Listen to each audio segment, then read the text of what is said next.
6 নবজাতক মৃত্যুর ঘটনায় কেন লাইসেন্স বাতিল করা হবে না সেই জবাব দিতে আরও 48 ঘন্টা সময় পেয়েছে আদ্দিন হাসপাতাল। ডিআরইউতে এক অনুষ্ঠান শেষে স্বাস্থ্য অধিদপ্তরের মহাপরিচালক জানান, হাসপাতালটির আবেদনের পর এই সিদ্ধান্ত নেওয়া হয়েছে। মাহমুদ কমলের রিপোর্ট।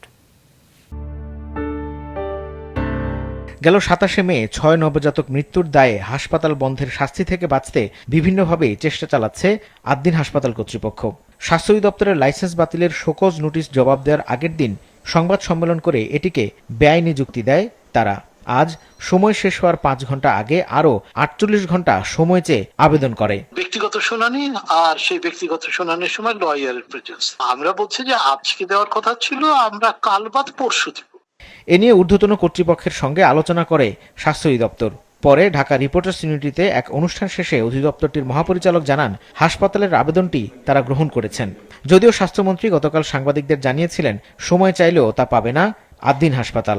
ওনারা ব্যাখ্যা করেছেন যে আসলে মাঝখানে একদিন শুক্রবার ছিল, একদিন শনিবার ছিল, তো আমরা এটি আবেদন বৃদ্ধির যে আবেদনটি সেটি আমরা মঞ্জুর করেছি। উত্তর পাওয়ার পরিপ্রেক্ষিতে আমাদের পরবর্তী ব্যবস্থা আমরা গ্রহণ করব।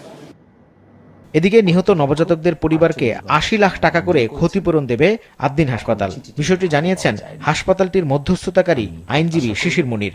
আদ্দিন হাসপাতাল কর্তৃপক্ষ এবং ভুক্তভোগী পরিবার সকলের সম্মতিতে একসাথে বসে ভুক্তভোগী প্রত্যেক পরিবারের জন্য 80 লক্ষ টাকা ক্ষতিপূরণ নির্ধারণ করা হয়েছে।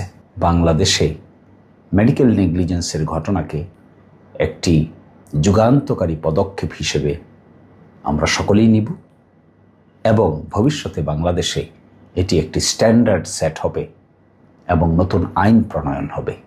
এছাড়া গতকাল ক্ষতিগ্রস্ত পরিবারের সদস্যদের আজীবন বিনামূল্যে চিকিৎসা, চাকরি ও শিক্ষাসহ আরও বেশ কিছু সুযোগ সুবিধা দেওয়ার কথাও জানিয়েছিল আদ্দিন হাসপাতাল। মাহমুদ কমল, মাছরাঙা সংবাদ, ঢাকা।